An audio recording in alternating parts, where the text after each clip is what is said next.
Hey guys, welcome back to the Skin Scoop. I'm your host, Madison. And I'm your host, Alexis. And today we have a very special guest. Do you want to introduce yourself, special guest? Hi. I'm the owner of Aesthetics by Alexandra.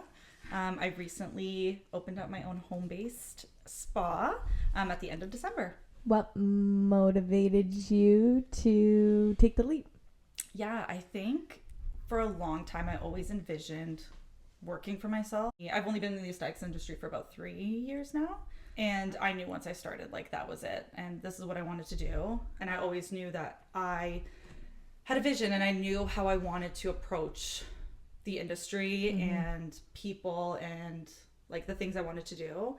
And I think when you work in spas, I think it's so important to work in spas and get that experience. Yeah, like, nothing will prepare you for just jumping into it. Like, you need to know what happens if something didn't go as planned, someone's skin reacts the way you didn't think it did, you know, learning different techniques. So I thought that was really important. But I think while working in spas, it just came to a point where I was like, this is not the way I would do it, right? Or like, for me, it really comes down to ethics too. And I think in spas, a big thing is, and granted, it's a business, but upselling and add-ons and this and that. And I remember, like, in all the clinics I've worked at, it's like, well, why didn't you have this on, or why didn't you do that? Because just feeling a pressure. Yeah, to, like... and it's like they don't need that. And I think, like, when you build an authentic clientele, like, that's what matters, and it's like true to you and what you believe in. I think. For sure.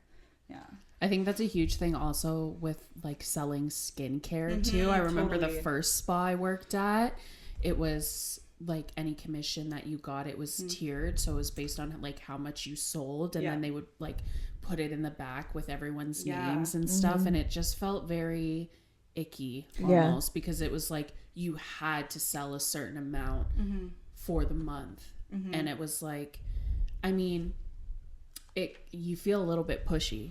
Obviously skincare is a big thing and we believe in skincare, but also I didn't love the products that I was working with. So it's like, why are you going to spend $400 on this cream from France that is full of fragrance? Like, that doesn't make any sense. No. 100%. And I think, like, when you have the best interest of the client, not every business owner loves that, especially when they're just an owner. They're not an esthetician, right? I think we see that a lot too. Almost every spa I've worked at, the owner hasn't had any. That's crazy. to me. They're just like, I'm gonna open this business, and like going back to, you said, well, why didn't you sell this serum that's $600? They don't need it. Like, you know what I mean? Why didn't you add on this mask during a treatment? Because they just had Morpheus 8. Like, you know what I mean? Like, it's just, I don't know. I also feel like people get into it obviously because they see dollar signs. We talk about this all the time, but people that, like, start off very chill and humble and stuff, even if they have an aesthetics background or whatever, once they start to see the money coming in, it, like, snowballs from there. And then all of a sudden, like, you feel like a work mule. They don't really care about patients and their outcome. People. Yeah, big time, for sure. Yeah, and I think it's hard as a service provider, because at the same time, it's like, this is your living, right? Like, okay, I need to make this money, but where's, like, the boundary? Well, and also you're the face of it. Yes. Like, I work at this clinic, absolutely, but you're coming to see me, and I'm greeting them. If an adverse reaction happens, like, they're messaging me. Absolutely. So that's my name on the line, because, you know, it follows you. Yes, 100%. Before starting your own business, you worked in other clinics. How did these experiences shape the way that you run your business now? Yeah, absolutely. And I think my most recent place that I was at, I learned so much, and I worked with phenomenal estheticians. But as a business itself and the expectations, I think there was a big line between, like, ethics and my personal boundaries that I wanted to set, which you can't do when you work for someone else. So yeah, for I think sure. that's huge. I think that's a big thing that I also see with estheticians that are opening, because it's just different. Like, we approach things differently than other people in the industry that don't have a background or a nurse, doctor, whatever. Like, what you had just said, even estheticians that start out, that they want to see those quick dollar signs, and it's just unethical. I just came across her page, but she micro needles biorepeal into the skin. I don't like that. You know what I mean? But it's like, there's no research on this, right? Like, where is your studies that say, like, this is actually going to bring in these results, there's no science. Yeah. Right? Yeah. I actually had a client the other day who, I think it was just like a regular facial. I think it was a regular facial. I don't know. I see so many people on the thing. But I remember specifically we were doing a treatment. I was doing her face.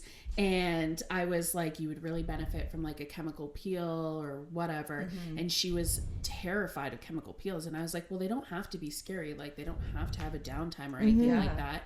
And she said that her first ever chemical peel, never done a chemical peel before, never done anything. The girl did a protocol of microneedling and a chemical peel on her. And she's never done that before. I was like, that is insane. I would never do that for someone's first time. Yeah. Like, I don't know. I think that's so wild. It's to me. crazy. It's so insane. People are out here doing some crazy shit. I was literally like, oh, okay. Like, that's a really spicy protocol. Yeah, that's different.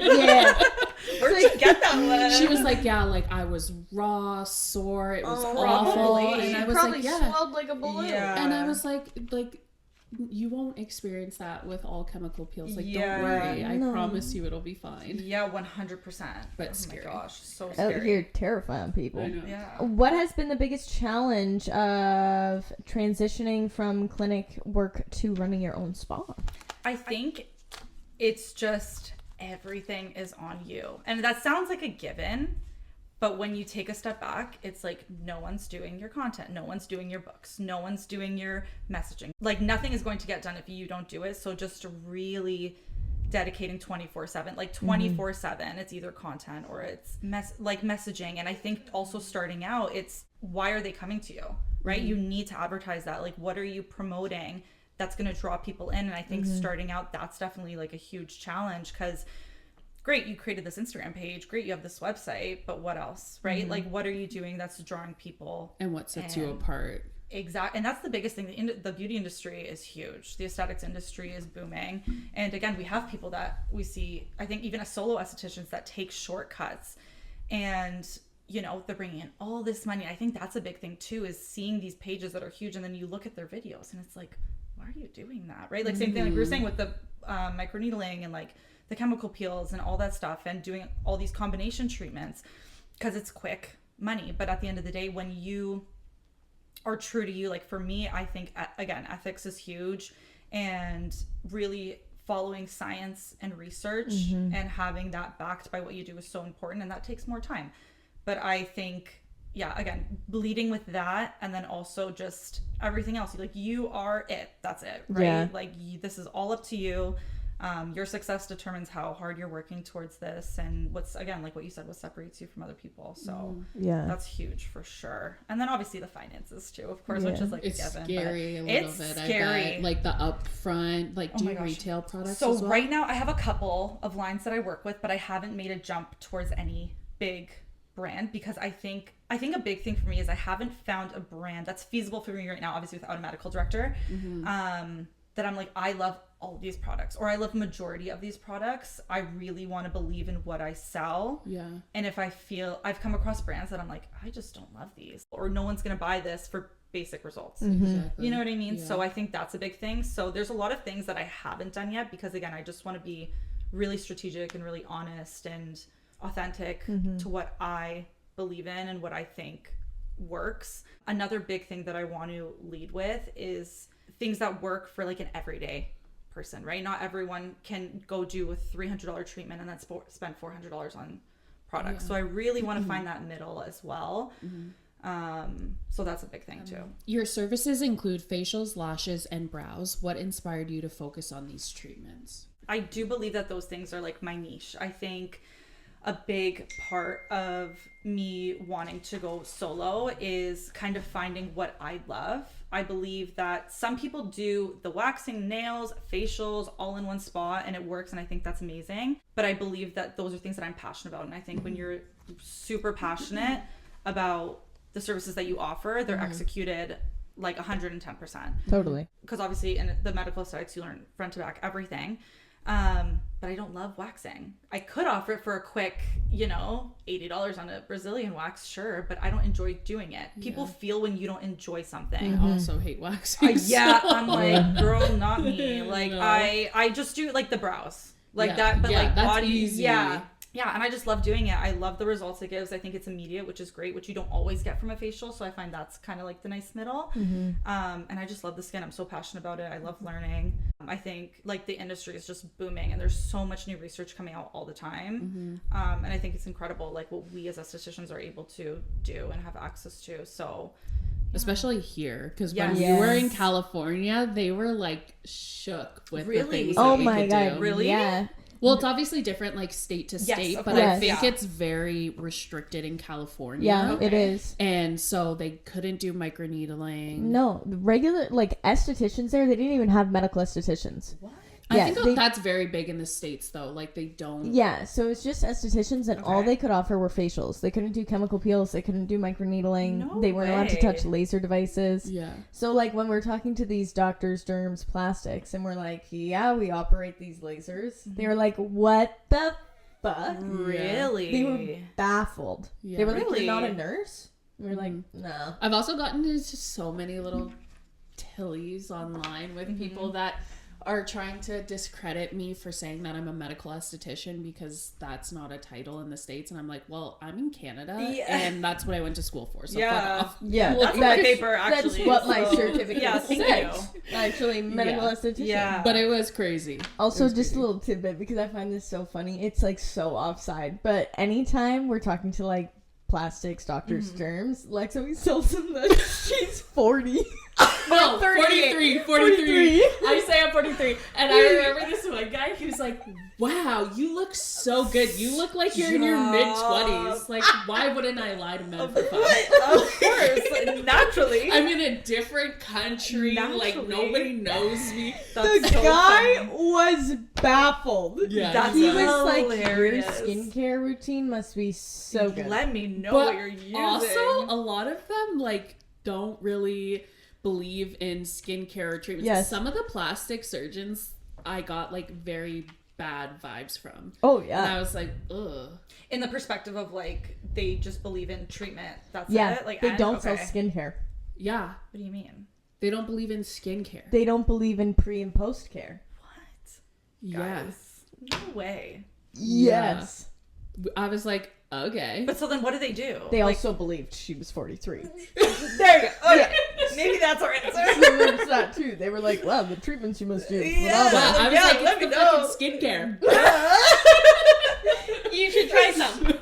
Oh my gosh. God. That's wild. It was. Yeah, it was. Anyways. Sorry, I just need Any to add hooters. that That's funny. tidbit. How do you customize treatments to meet each client's unique needs? Yeah, absolutely. I think that is a huge thing.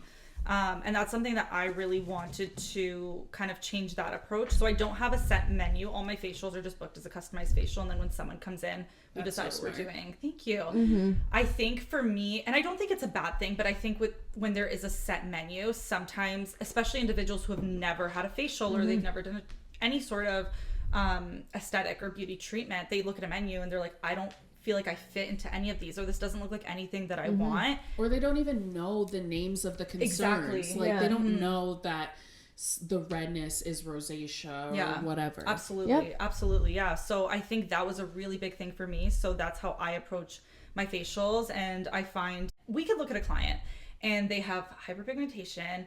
They have, lots of closed comedones, things like that, but they're coming in for aging.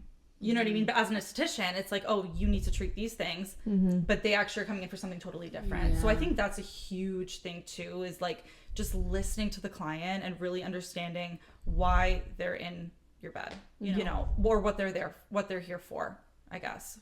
So I think customizing it in that aspect has been huge for me, and it's been working great. Same thing with lashes and brows. I think a big thing too is sometimes people come, they want to get a lash lift, but they been getting them for every 4 weeks and they have no lashes. Like, you're not suitable for that. You know what I mean? So I think consultations, customized plans have been huge for me. Ethics. Exactly. Going back to that. And then you can really sit down and educate your client too, right? Because again, like you said, some people don't know. They don't know that their redness is rosacea, right? Or, all these other things. So, or they might think one treatment is going to work for them, but it's not going to deliver the same results as something else. So I think just doing that, just starting fresh, and then that way we're able to build just like a good starting point, and then we could just work on their goals from there. Yeah. Yeah, it's been huge. Yeah, I love that. Thank you.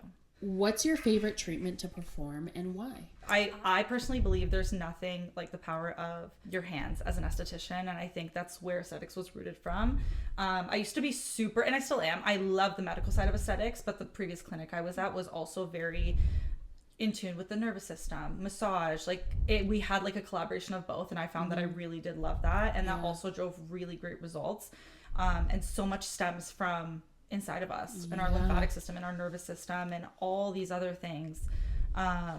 So I personally love just a classic facial. Like I love that. I love adding on a dermaplane because I feel like people I add a dermaplane to everything. I'm like, you need it. Yeah, I'm like, oh, did you want to add that in? Actually, yeah, okay. Because it just, I think it provides such an instant like glow, which people love. Your skin feels so good. So good. So yeah, I love just doing just a classic facial. I also love doing lashes because I feel like it gives such an instant result, and especially for those individuals who want a more natural look, which is also kind of what I'm gearing towards or what I'm trying to advertise as. So yeah, that's probably one of my faves. Yeah. Building a clientele from home can be different from traditional clinic settings. How have you marketed yourself to attract new clients? Yeah, absolutely. I think that's the biggest thing, right? Is you do all this work to open up your own space or your own spa or your own clinic, and then it's like you're waiting for the people to come, and people naturally aren't just going to come, right? It's like, what are you doing to do that? I think a big thing for me is I used to be so against like reaching out to people and, you know, being annoying, I guess, right, on social media and things like that. But when I started, I would literally message family, friends, even people that I've like run into but follow on Instagram, like, hey girl, like I just opened up my own space, like would you want to come in for a treatment? We could do a free this add-on, and you know, like, let's get started. That for me has been huge. Literally just reaching out to people, asking questions, you know, and even there was this influencer, I guess, like a small influencer that I followed, and I just messaged her, and we ended up connecting. She ended up coming in, and I was like, oh, I didn't think that could happen. So I think it's just putting yourself out there, and sometimes that can be so challenging. It's like so humbling, I feel like, and it's about really like swallowing your pride and like, okay, I need to do this in order to start. Right? And sometimes it works, sometimes it doesn't. People say no, and that's okay. And that's another hard thing, right? Is accepting like no's. And that sometimes can feel really like defeating. Yeah, I think that's been huge for me, is just reaching out, because then again, I've done that, and now I have people that are on their second, third, fourth treatment with me. So I think it's just been really stepping out of my comfort zone, because again, obviously you work in a clinic, that's not your responsibility, right? Ultimately the clients are coming for the business and you know, for what the business is advertised at. But when it's you, it's about maintaining, you know, your authentic self while being able to pay the bills. Oh, exactly. Exactly. And especially I think when you're like starting out, it's people think, and which is totally fair, it's like, why do you trust this person? Why am I coming to you? Like, what are you offering me? So I think presenting that in a way that's not pushy, but just being, you know, on the same level has been really rewarding, because I've had a ton of clients come from that, which is great. So that's helped. And obviously social media. When you were opening up your own business, like at home, did you have any doubts, or were you a little bit scared that people would view you differently or be less inclined to come because it was home based? Oh my gosh, 100%. Like I literally would go back and forth all the time, and I've been thinking about this for so long, or all the time, right? Like even when I would do service at the clinic, I'm like, oh, I would do this differently, or I would do this like this, right? You always have those thoughts. But then, yeah, at the end of the day, I want to start home-based. I'm like, well, what if this deters people? Because they can go here and get, you know, this, and the atmosphere looks like this, and right? So that was always a thought. Even now, that's still always a thought. But I think it's just, at the end of the day, it's about the service provider, I believe. You know, like you can make the space as cozy and as relaxing as possible. And I think when you are authentic and you provide, you know, what you're passionate about, people feel that. Like I remember the first time I had a client, and then she messaged to come back in like 3 weeks, and I was like, I did that. Like I was like, wait, like this is, you know, I can do this, like this is working. And like I think it's just about connecting. I think that's the hardest thing, is when people try to do things that isn't true to them and they're not passionate about. I think we see it a lot too. I think now with social media, the biggest thing with aesthetics is that people see that this brand is being used, so they're going to use this brand. Some because pages, it's working well for yes, them. and like how many pages do we see that's like copy and paste of another esthetician, right? And it's Big time. you know what I mean? It's And so it's annoying. But then you run into situations that you may not know how to work through because you're not doing what is true to you or what's authentic. Do you actually know the brand, or are you doing it because it worked for someone else? Yeah. Right. So I'm really just trying to stay focused on what I believe in, what I know works based on science-backed information. And that's just been working for now. So Yeah, that's good. I mean, there's always going to be a client for what you're providing or what Exactly. you're doing. Yeah. Like there's always going to be someone that wants a quieter space and a more one-on-one treatment. I have a client that comes in and she prefers Mondays because it's quieter, and there was a Monday where like everyone was in and she's like, oh, I like it better when it's just us. So it's like there's always that there's going to be someone for you, but that's really good and to hear. And I think like piggybacking off of that too, I believe in the aesthetics industry there's a space for everybody.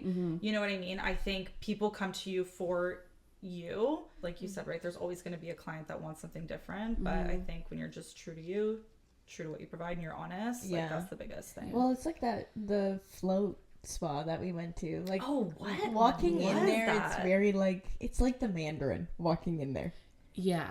But like, I would go back in a heartbeat. I've been quite a few times. Like, I really like it, and I've only ever seen that guy. I'm not sure. I'm sure he's married and like, or something. I don't know. I'm just assuming his situation.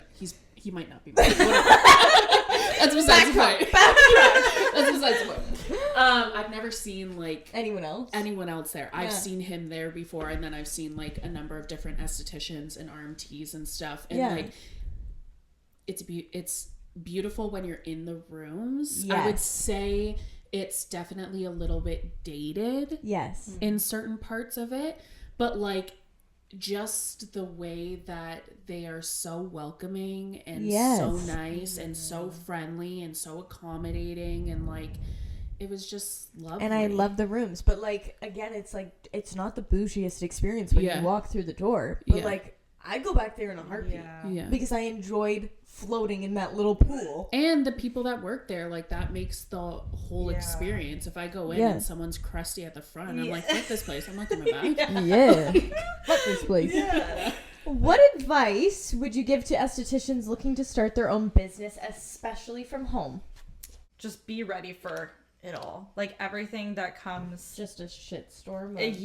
The chaos. Like it's, you need to be ready for that. You need to be ready for hard days, but it's so rewarding. I think at the end of the day, whoever starts their own business, you have a vision, right? Like you have something in mind that you want to execute, and you believe that it's going to be great, you know? And I think just taking the leap is the biggest thing. But just being prepared for all the chaos that comes with it. It's so rewarding to be able to offer services, and it was all you know, like it's the from planning from start to finish. It's you know the what I mean? Treatments, products, it was all stuff that you believed in. And I think a big thing too with respect to the space, it's how are you introducing your space to people, like before they even see you. What's the scent like? Is it cold? Like, is it, there's so many different things that go into it, right?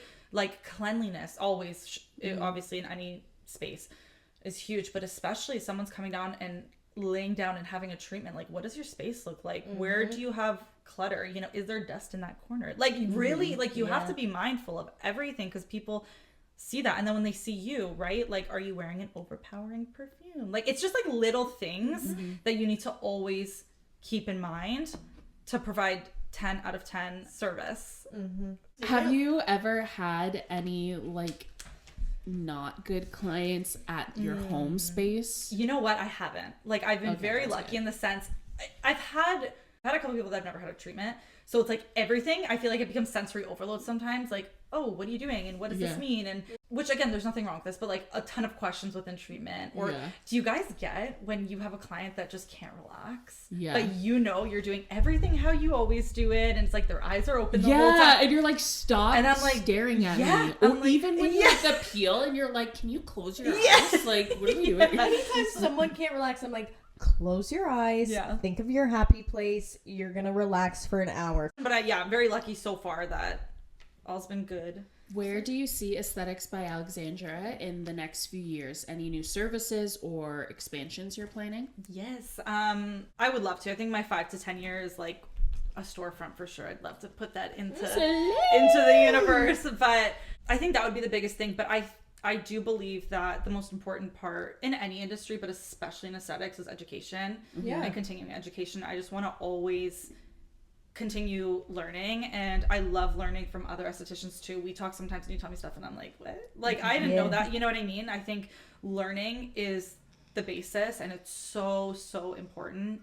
So that's the biggest thing. I just want to never stop that, and I would never want to lose sight of that. And I think sometimes it can get, you know, distracting when you're seeing numbers and, you know, things are going well, and then someone asks you about something. It's like, oh wait, like when is the last time, like, you know, I've researched that or I've looked this up. So I think the biggest thing is just really staying up to date. I think that's so far where I'm at. I'm still so fresh into it, but it's been great. It's been such a learning experience, but I wouldn't trade it. I feel like I have no regrets at all, and that's the plan. If you could go back and give yourself advice before starting your business, what would it be? Oh my gosh, such a good question. I think it's just being ready for like all the hardships. Like, you know that they're gonna happen, but when you're in the moment, it's like it feels like such defeat, I think, sometimes. And it can be so humbling when things don't go how you planned it, but it's just the reality. Being ready for, you know, last minute changes, for all the things that aren't gonna go your way. Like, that's the biggest thing for sure. Those hurdles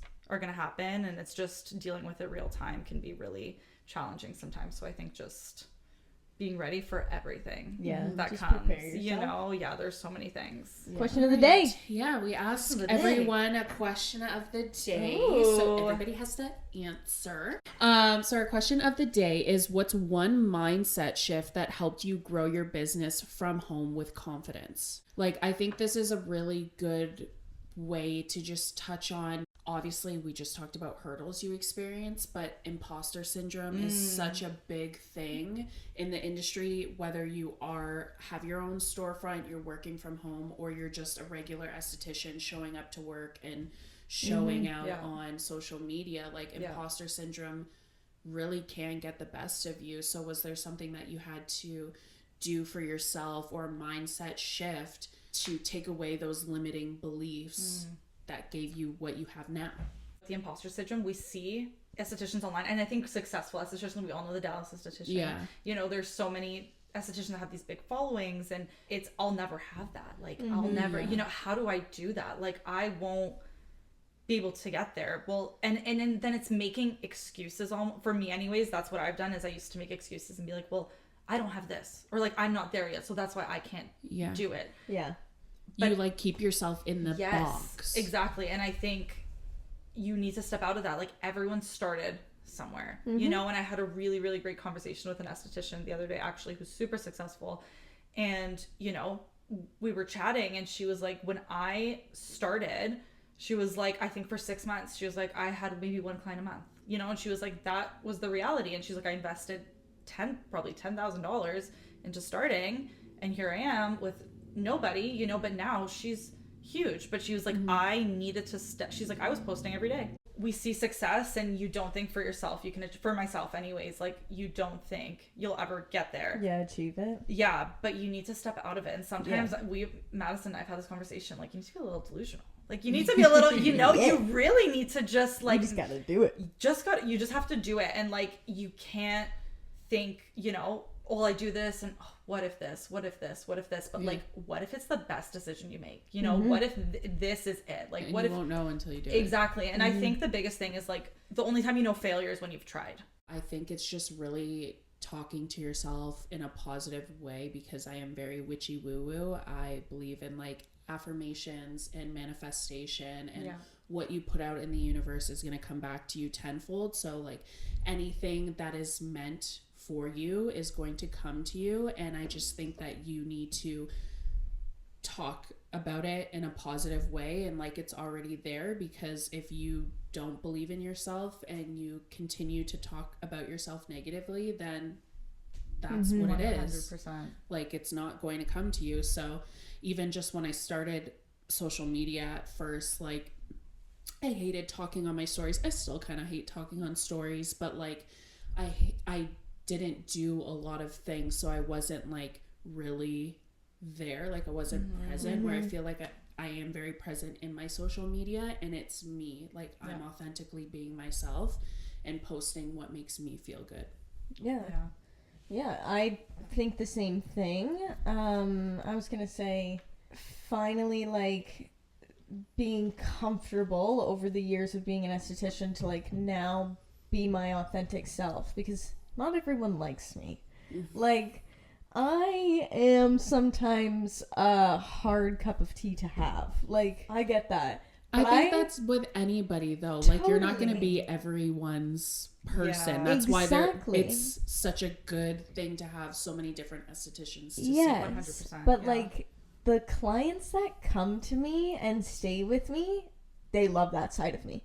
Like, they love that I'm, like, blunt and tell them the truth about things, and the passions that I have, and that, like, I'm a little bit weird sometimes, and I feel I am starting to feel in the last 2 years like I'm so confident in who I am, and I just had to switch that mindset into being like, no, you can be your authentic self and people will like you. Like, you don't have to be fake. You don't have to show up as this person that's not you. Yeah, I feel like that's definitely how I was when I first started social media as well. Or you see what's working well for other estheticians, and it's like, okay, well, I'm gonna try a spin on that. You like, put on where this persona. It's 100%. my own information, my own thought, but it's like their brand identity. Exactly. Yeah. But it doesn't work. It's not going to perform for you the way that it does, 100%. because people see that.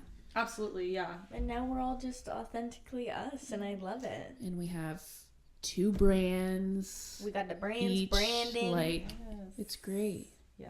Just little SD babies. Where can people find you? Yes, so right now I'm on Instagram. My TikTok is starting up. Ooh, she's a TikTok creator. Yeah, I think it's just now navigating, you know, where to make it most accessible for everybody. So yeah, but Instagram's where I'm at. What's your... Okay, what is your What is Instagram? Aesthetics by Alexandra. That's me, girl. We'll tag it. We'll tag it down below. She doesn't even know. She's like, I don't know. I don't know. Is it the same on TikTok Yes, as well? yes. Okay. Yeah. Where can they book with you? On my Instagram, everything's Linked? Yes. Okay, slay. Everything's We love the links. Make it easy for them. Yeah. Well, thank you everyone for listening to the episode. Thank you, Alex, for coming on. Yeah. You're a beautiful soul, and it is very inspiring to hear your perspective, because we last had Jennifer, who opened loved her that own episode. Oh, She listens for the pod. I'm listening. Yeah. The laser. But yeah, she had opened her own business as well, but she went straight to a storefront after working in the industry And for a she while, bought a laser which is right fucking away. crazy. Fucking for crazy. Yeah, good for her, honestly. Yeah, seriously. So it's really nice to just have a different perspective from the home clinic, because those can be very successful as well. And I think it's really inspiring for other people that maybe aren't ready to open the storefront and just need a little bit of insight or guidance, and maybe you are that motivation for them. So thank you for guys- coming on. You guys are amazing. Thank you for having me. Don't forget to like, comment, share, subscribe. I always forget share. Like, comment, share, Subscribe. subscribe. And we will see you